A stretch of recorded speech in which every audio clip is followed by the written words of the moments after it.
विश्व पर्यावरण दिवस की पूर्व संध्या पर राष्ट्रीय म्यूजियम में आयोजित आज का ये विशिष्ट कार्यक्रम और कार्यक्रम के मुख्य अतिथि केंद्रीय मंत्री आदरणीय रामदास आठवले जी, कार्यक्रम के आयोजक बनते दीपांकर सुमेधो जी और मैं इस अवसर पर मंच पर उपस्थित सभी हमारे विशिष्ट अतिथियों को आदर के साथ स्मरण करते हुए कहना चाहूंगा, यूं तो एक संत के लिए पुरस्कार और तिरस्कार से वो परे होता है, किंतु जब पर्यावरण प्रहरी का पुरस्कार के नाम से हो और वो भी एक महान पवित्र बुद्ध धर्म की अंतर्राष्ट्रीय संस्था के द्वारा, तो निश्चित रूप से एक अलग जिम्मेदारी का मैं एहसास करता हूं। पर बंधुओं और बहनों, मैं ये कहना चाहूंगा, भगवान महावीर ने सठ जीव निकाय का एक मौलिक सिद्धांत दिया। पृथ्वी, अग्नि, वायु, वनस्पति और त्रस्त, उन्होंने कहा कि ये सब सजीव है, इनका अनावश्यक उपयोग मत करो। और इसलिए उन्होंने भोग और उपभोग के सीमाकरण का सिद्धांत दिया। मैं समझता हूं बनते, अगर भगवान महावीर के उस अहिंसा के संदेश को या भगवान बुद्ध ने जो करुणा का संदेश दिया उसको अगर हम आत्मसात करें तो ये पर्यावरण प्रदूषण की जो समस्या है उस पर अंकुश पाया जा सकता है। आज दुनिया की सबसे बड़ी समस्याओं में जलवायु परिवर्तन, ग्लोबल वार्मिंग, क्लाइमेट चेंज का, और जैसे पूर्व वक्ता ने भी कहा कि हम जिस तरह से आज का दिन ही अगर देख लें, 4 जून के दिन में हमें ऐसे लग रहा है कि जैसे हम कोई श्रावण भादवे के महीने में हो। तो ये सारा का सारा क्लाइमेट चेंज के कारण से जो पर्यावरण को नुकसान हो रहा है, मैं इस अवसर पर इतना ही कहना चाहूंगा कि हमें अपनी जीवन शैली, जब तक हम अपनी जीवन शैली को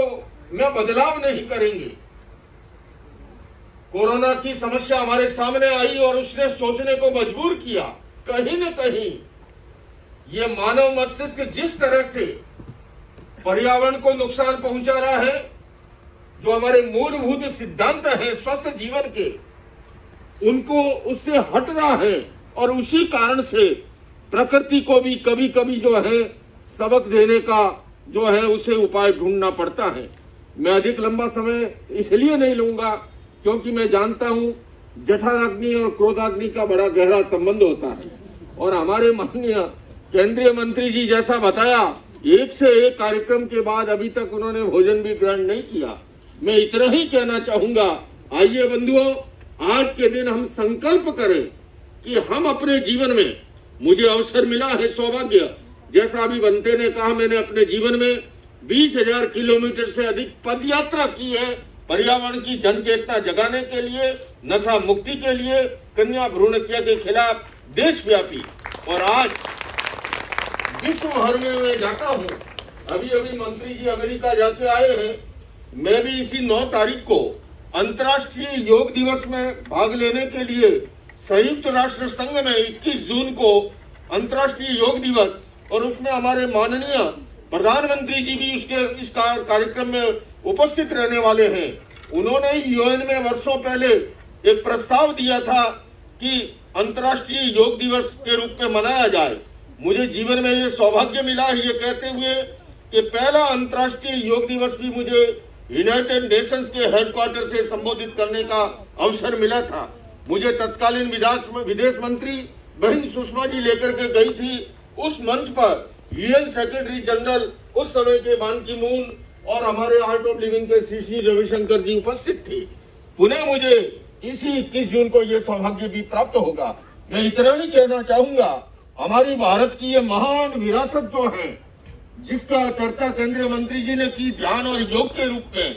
मैं आपको केवल कहूं माननीय मंत्री महोदय, मैं जिस परंपरा से आता हूं, जैन परंपरा से, भगवान ऋषभ से लेके पहले तीर्थंकर से भगवान महावीर तक जितनी भी प्रतिमाएं मिलती है वो सारी की सारी ध्यान और योग की मुद्रा में मिलती है। ये इस बात को सिद्ध करती है कि हमारी कितनी महान ये प्राचीन विरासत है। उसी तरह से पर्यावरण के बारे में भगवान बुद्ध का जो मार्गदर्शन रहा है, भगवान महावीर का जो मार्गदर्शन रहा है, आज अपेक्षा इस बात की है, क्योंकि हमारी भारतीय संस्कृति ने सदैव संतुलन की बात कही। चाहे आप उपनिषद पढ़ लो, वहां पर अर्थ, काम, धर्म और मोक्ष के बीच में संतुलन की बात कही। आज हम अर्थ और काम के पीछे जो अंधी दौड़ लगा रहे हैं, धर्म और मोक्ष को बुला करके, उसी कारण से विकृतियां पनप रही है। आज अपेक्षा इस बात की है कि हम संतुलित जीवन शैली की ओर वापस बढ़े। यही संतुलित जीवन शैली, संयम आधारित जीवन शैली, जिसका संदेश हमें भगवान बुद्ध ने दिया, भगवान महावीर ने दिया, उस पर अगर हम चलेंगे तो निश्चित रूप से हमारी दुनिया अधिक खूबसूरत होगी। मैं पुनः बुद्धिस्ट कल्चरल फाउंडेशन का और बदंते दीपांकर सुमेरी जी का बहुत बहुत आभार व्यक्त करता हूं कि उन्होंने मुझे पर्यावरण प्रहरी के रूप में जो ये अवार्ड दिया है, सम्मान दिया है। मैं निश्चित रूप से और अधिक